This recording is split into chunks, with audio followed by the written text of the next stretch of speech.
Welcome to KidMissing TV. This time we're going to be talking about cases of children who have been missing for over 30 years.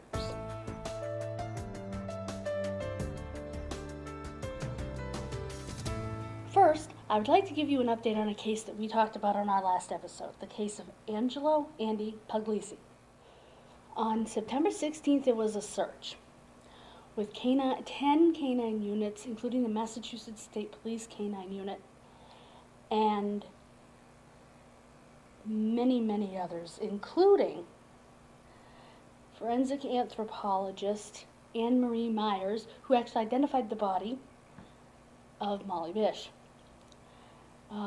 She says if we don't find him in these searches, he's not here, because they're not giving up until they know 100% for certain that he is not there by the pool where he was taken from. She also said that it's been 38 years. And in order for the dogs to tell if there was a burial event or to smell anything, they needed a little help. So what they did was they aerated the soil. It's very interesting. It's kind of like sifting flour. You make it lighter, you make it fluffier, you put air into it, and it allows the soil gets looser and lighter, and it allows for the scent that may be down there from a very long time ago to come up for the dogs to have easier access to it. So I found that actually very interesting. Dr. Myers also worked on the documentary Have You Seen Andy that we spoke about. You'll see Andy's poster again, just as a reminder. We will keep you updated on any further updates from this case. I wish this was a solved update, but it's not. But they're not giving up, and I think that's wonderful. Like I said, we will bring you further updates as they become available.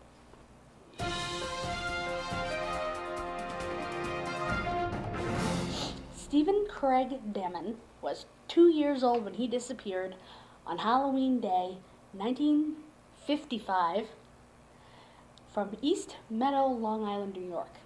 It's going to sound strange to people today, but back then this wasn't strange. His mom left him and his 7-month-old sister. She was in the stroller, the buggy, they called it. She left them outside the grocery store. She was just going in to get a few things. Like I said, it was common back then. She came out, and to her horror, neither of her children were there. A little bit later, the buggy was found, the baby was unharmed. Stephen has never been found. In 2009, a man thought he was Stephen. He had DNA tested, and he was not Stephen. Stephen's DNA was also tested against that of the boy in the box, America's Unknown Child, that we spoke about last time. Today, Stephen would be 61 years old and could very well still be alive and have been raised and not know that he was taken because of the age he was when he was taken. If you have any information on this case, please contact the Nassau County Police at 516-573-7000.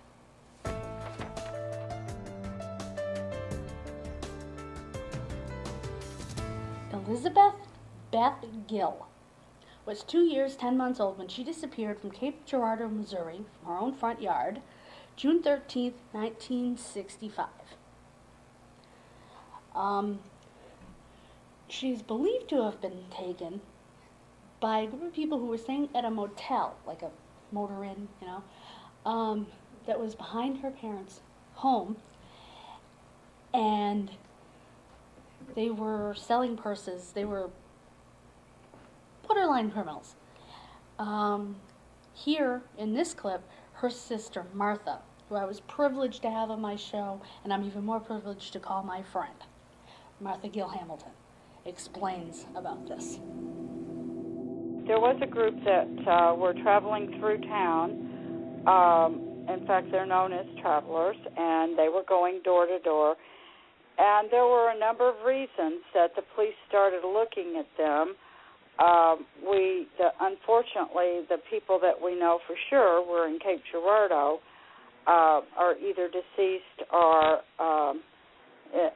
physically or mentally cannot be interviewed, but we have located some family members, although they've not given us any answers. We have reasons to believe that they know more than they're willing to say at this time. In 2010, the FBI opened a case file on this case.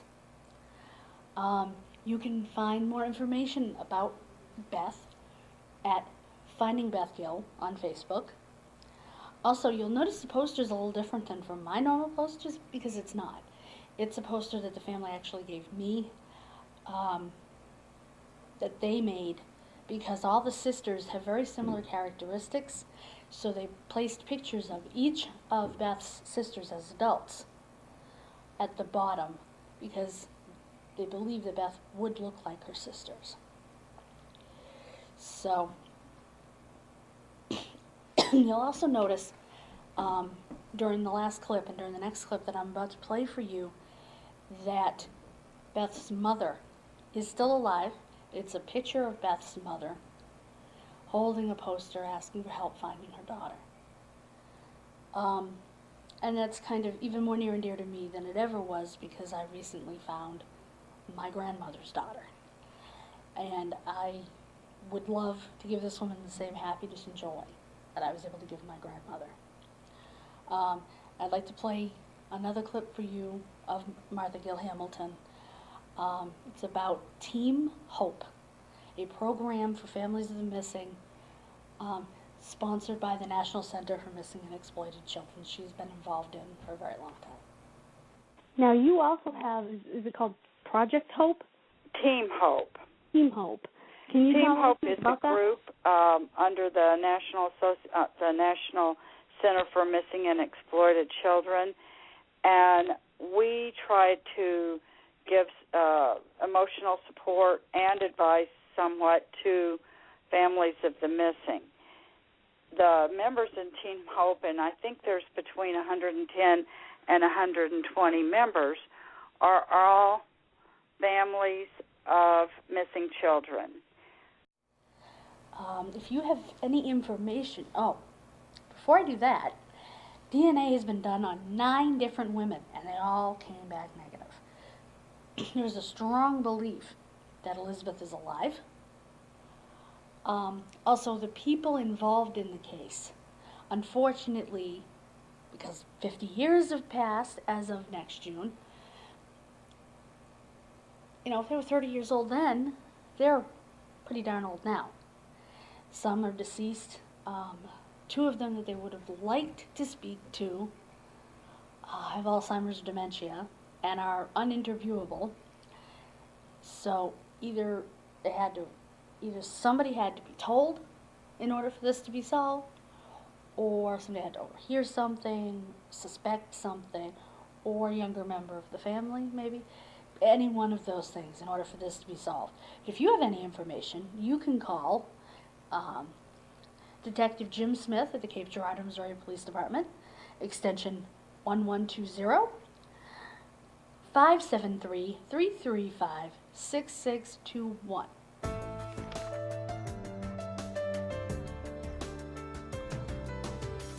Victor John Jackie, as he was called, Thiel, was 6 years old when he disappeared from Painesville, Minnesota, September 5th, 1944.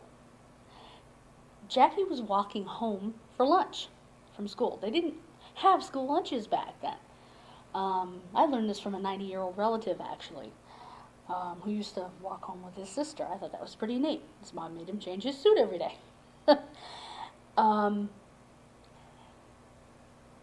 And it was his first day of first grade. He pointed in the wrong direction when the teacher asked him how to get home. And I guess she pointed him in the right direction, but he never made it. His mother would have preferred his brother walk him home. There were a few sightings along the way. A couple returning from Long Lake near Hawick that day reported seeing a small boy wearing the blue suit standing along Highway 23, which around 1 p.m., which is where the bloodhounds had tracked Jackie's scent. And later that evening, 2 local boys had reported a boy also on Highway 23. But when the police checked out the story of the 2 little boys, they found that it was actually a soldier and his brother who stopped to get a new starter in their car. It wasn't Jackie. Jackie's mother got a letter from a former Painesville school teacher who said she saw someone that resembled a Thiel getting off a Navy ship in California in the 1960s. He signed his name Jackie Thiel and told the teacher that he had been adopted. Was that their brother? It's impossible to know, said Faye Thiel, Jackie's brother, about his brother's fate. You don't know if he's dead or alive. In the 1980s, Faye was told that a man came to Tuck's Cafe in Painesville looking for his family but could not find any Thiels in the phone book. That's kind of sad. Jackie had a disability, although no one's really clear about what the disability was.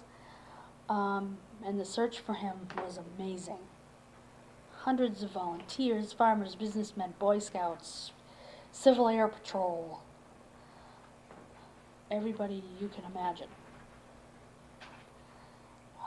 If you have any information on this case, you can call the Minnesota Bureau of Criminal Apprehension at 651-793-7000.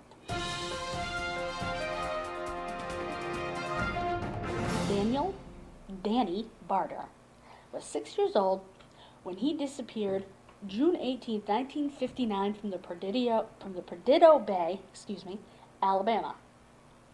When Danny vanished from his family's campsite, he was still wearing the gray boxers he slept in and was barefoot. The searches included the Navy, 3 award-winning bloodhounds, hundreds of volunteers. They searched the beach. No footprints were found in the sand leading in, and Danny hated the water. The beach was just a few miles from the U.S. Route 98 bridge into Florida. There's a scary thought. Bloodhounds repeatedly tracked his scent to a nearby road. The case was finally reopened in 2008. In 2009, AC 360 did a story on Danny. The Barters did see a truck with a man and a woman inside the morning Danny disappeared. And they only took note of it because the road is seldom used, that the campground is on, so it struck them as odd. His mother said, and this is kind of sad, if they or someone else did take Danny, it could have been because they were strongly attracted to him. Because, as you can see from the posters, he's just a lovely little boy.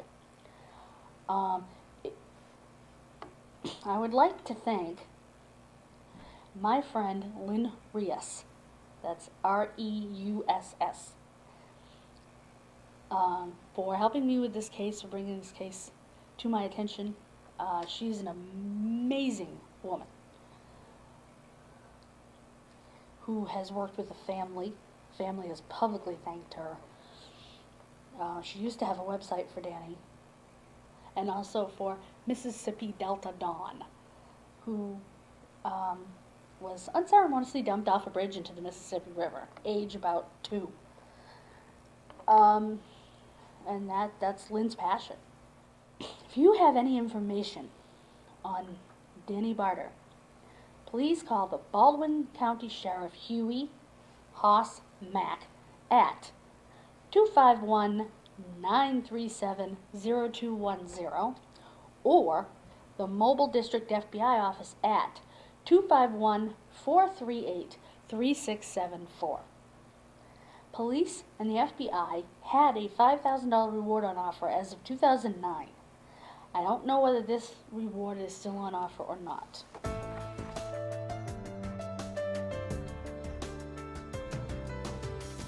Beverly Potts was 10 years old when she disappeared from Cleveland, Ohio, August 21st, 1951. I was fortunate enough to have the author of Twilight of Innocence, The Disappearance of Beverly Potts, You'll see the book cover floating around while you listen to him talk in the clips that I have for you to hear. And his name is James Jessen Badal, Badal. The little girl was walking to Halloran Park to see what was called a show wagon, with her friend. As a matter of fact, they went there twice because they rode their bikes there, but it was way too busy for them to get their bikes anywhere near the stage. So they took their bikes home and returned.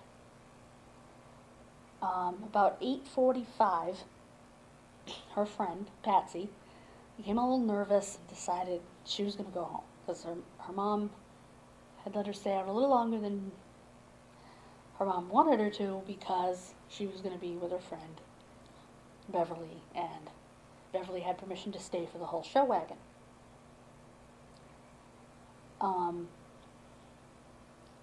There were 1,500 people in that park, and it seems to me somebody had to see something. It is believed that Beverly is still somewhere in the neighborhood. First clip I'd like to play you is just Dr. Badal going over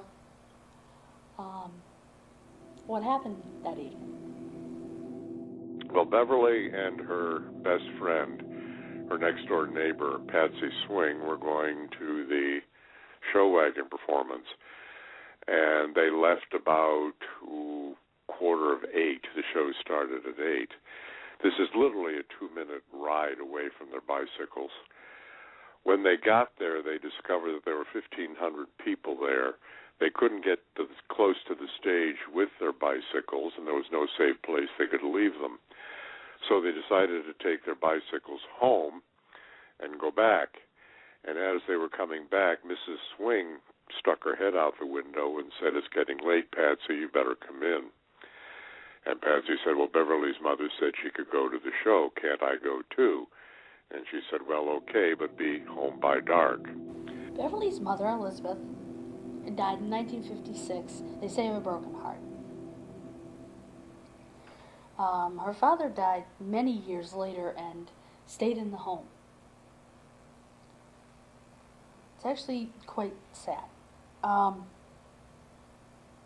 was never a body found. Beverly was never found. Although there were tips, police followed up on, interviewed folks, there was never a suspect or a person of interest. This next clip is the prevailing theory, and Dr. Badal does a good job explaining about the reason for this theory, the theory that she's still there somewhere. Most of the garages there in that neighborhood were made of dirt at that time, so she could have been buried under one of them. But he'll talk about that. He'll talk about all of that in this clip. And so if somebody took her, and it's beginning to look like that's what happened, it had to be somebody she would trust completely. I hate to say it, but a policeman, a priest, I don't know. I wonder if, as has been stated everywhere that I've read, excuse me, if her remains are still somewhere in that neighborhood. Someone said that most of the garages were dirt floors. Well, I said that in my book, and I was told that by a policeman who worked on the case in the early 90s. If you have any information about the disappearance of Beverly Potts, please call the Cleveland PD at 760-839-4722.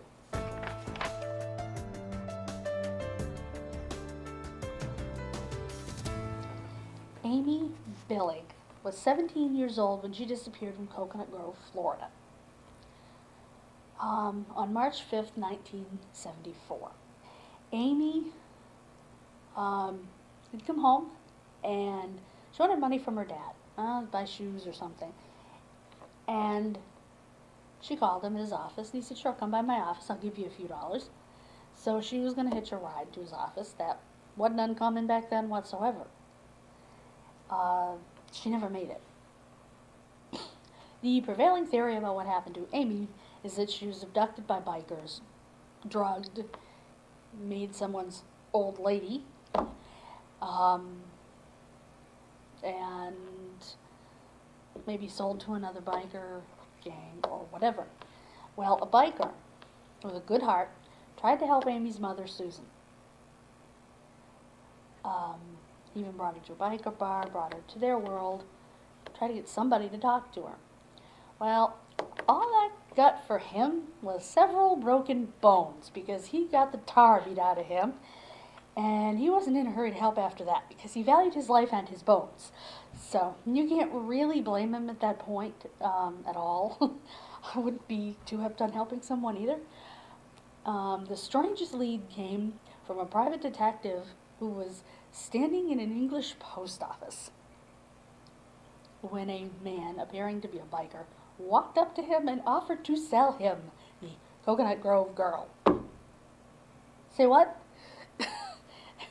So he realized who it was right away and called Susan Billig.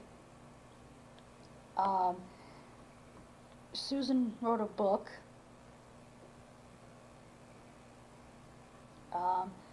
without a trace about her experiences in trying to find her daughter,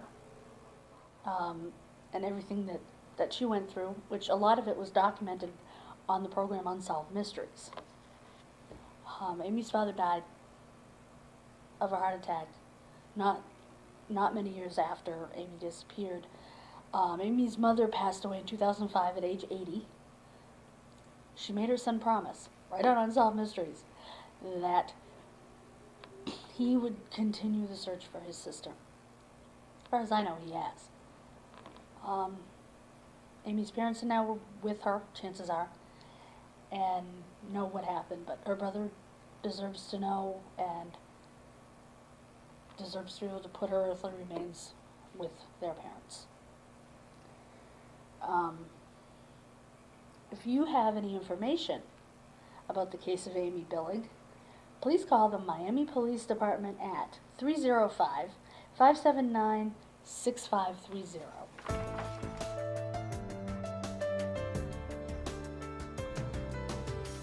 This is our special feature case. This is called the Iowa Paperboy Mystery.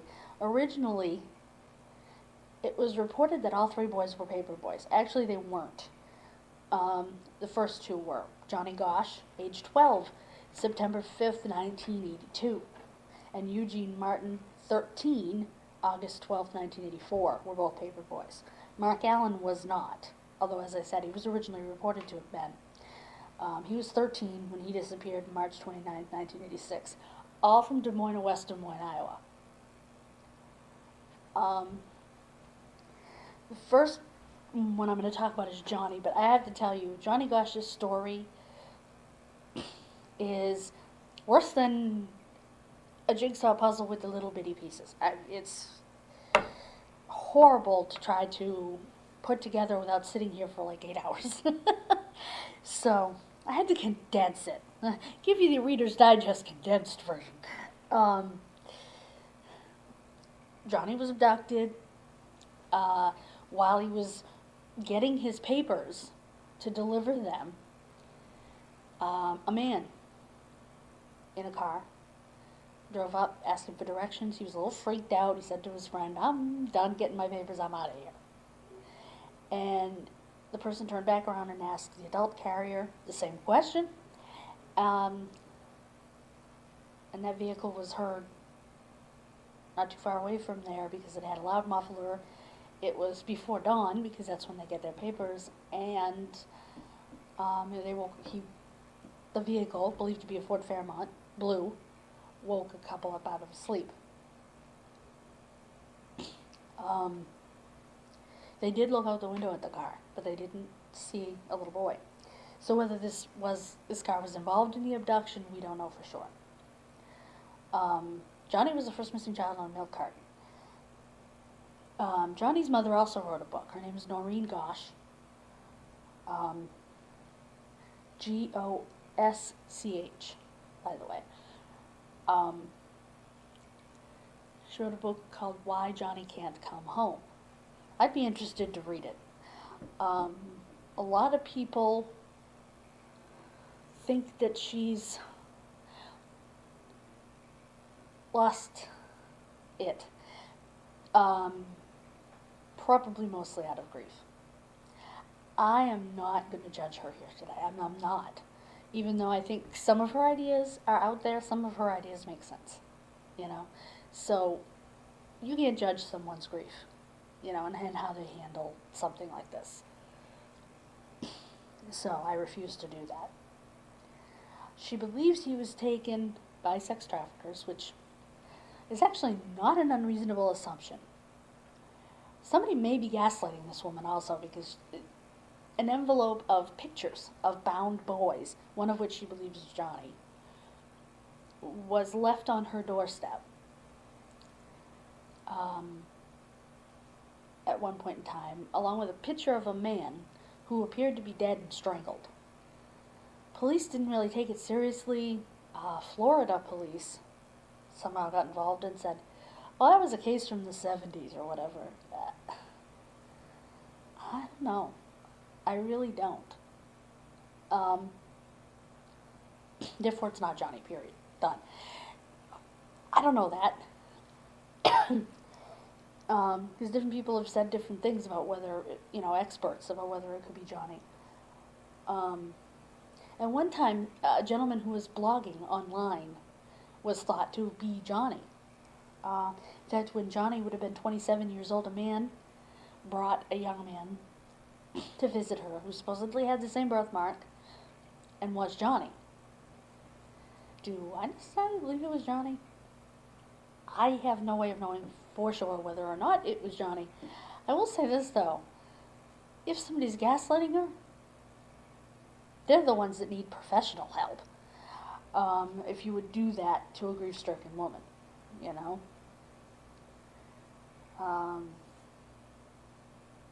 and she believes that he can't come home because he's still being held by the traffickers and being threatened. Interestingly, there was a scandal from 1988 to 1991, the Franklin Boys Town scandal. The Franklin scandal, the Boys Town scandal, you can look it up all different ways. I didn't go into too much detail here with that in my notes or plan to on the show because it's too complicated. Basically, what it came down to was a man named Lawrence E. King Jr. of the president of the Franklin Credit Union supposedly had ties to a sex ring out of Boys Town, which was supposed to be a place to help boys.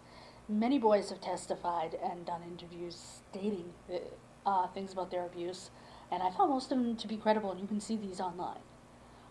There are several websites dedicated to this story. 2 boys were indicted for perjury. I thought that was utterly ridiculous because I did see one of the 2 boys' testimony, maybe even both, in an interview that they did online. Well, actually it was on TV first.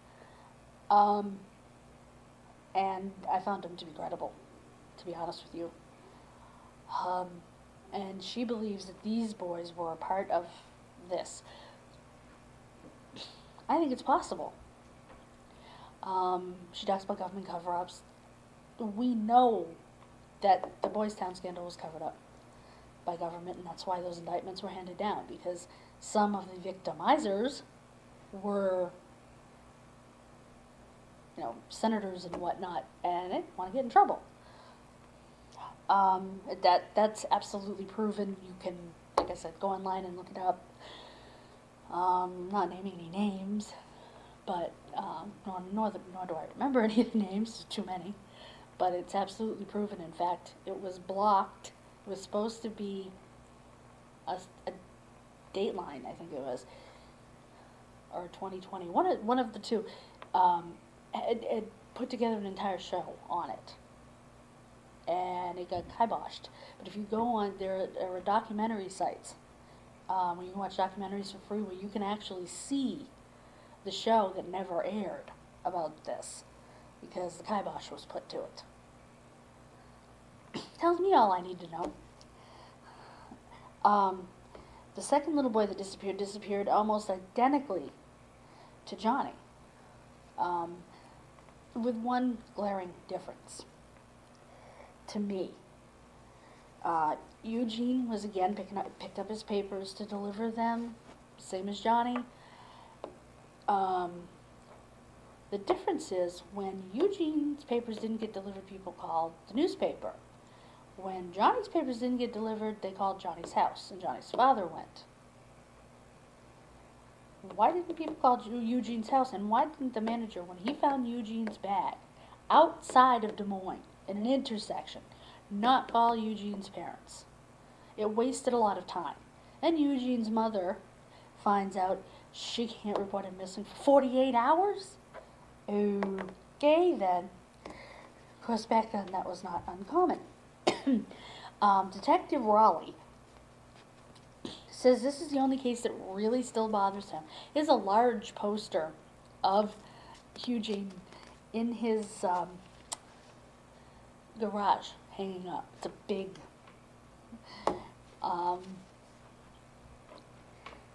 and he said it will stay there until this is solved or until that day I die. I like this guy.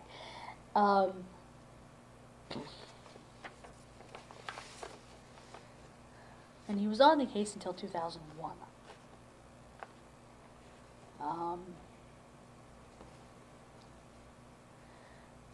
Authorities said they were treating the Martin case as a kidnapping and had issued a nationwide bulletin for a man. And I'm assuming this description is of the man that people said they saw him speaking with who looked old enough to be his dad. He's described as being between 30 and 40 years of age, 5 feet and 9 inches tall, clean shaven with a medium build. It's not much of a description, in terms of anything specific because it doesn't narrow it down much. Eugene's father, his name is Donald Martin. He actually passed away in December of 2010, December 27th. Told his daughter before he died, he said, I don't want to die. I want to know that Eugene's there waiting for me. Well, he got his answer when he got there. When he got to heaven. This man was pretty amazing, and I wanted to salute him. He's a hero. He died of Alzheimer's disease and colon cancer. He served in the U.S. Army during the Vietnam War from 1963 to 1966. He earned several medals: the Good Conduct Medal, the Expert M1 Rifle Medal, Sharpshooter M14 Medal, along with the Vietnam Service Medal. I salute you, sir. Even though many people did not when you came home. Mark Allen, the third boy that went missing, was actually walking to a friend's house the evening before Easter. When he didn't come home by the next day, his mom called her mom and said, hey, did Mark stop by to get his Easter basket? No. Okay. So she called the friend's house, and the friend said, he never showed up last night. I don't know, wouldn't you call your friend to see where he was if he didn't show up? Or wouldn't, if I were a parent and I knew that my child's friend was walking to my house and they were supposed to be there at a certain time, I'd call the other parent. That wasted a lot of time. Again. Mrs. Allen did an interview with a journalist called Brillbeck. She didn't know whether her son's disappearance was linked to the disappearance of Johnny Gosch and Eugene Martin or not, but said police seemed reluctant to help her because of the other missing deeds. This is what she said. This is really kind of disturbing. I just feel like at this time they were just afraid of what would happen with the Eugene Martin and Gosch thing. I got the distinct feeling that they did not want parents to be frightened to let their children sell newspapers or do different things, she said. How horrible and disturbing is that? Anyway, there is more on Johnny in particular at johnnygosh.com. That's JOHNNYGOSCH.com. His mother has another website for him also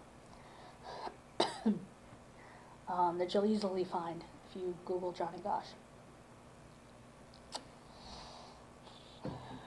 If you have any information in the disappearance of Johnny Gosh, you can call 515-222-3320. They're all different precincts of the same police department.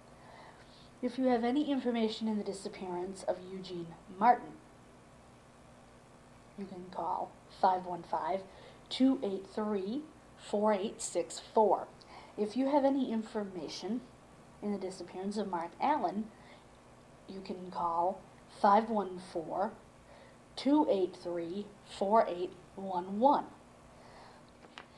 Thank you for joining me for another episode of KidMissing TV. As you can see, it's Christmas. Merry Christmas, Happy Hanukkah, Happy New Year, whatever it is that you celebrate in your home. Next time will be our 10th episode. We have made it into the double digits. Yay us. Thank you for making that possible. God bless you and good evening.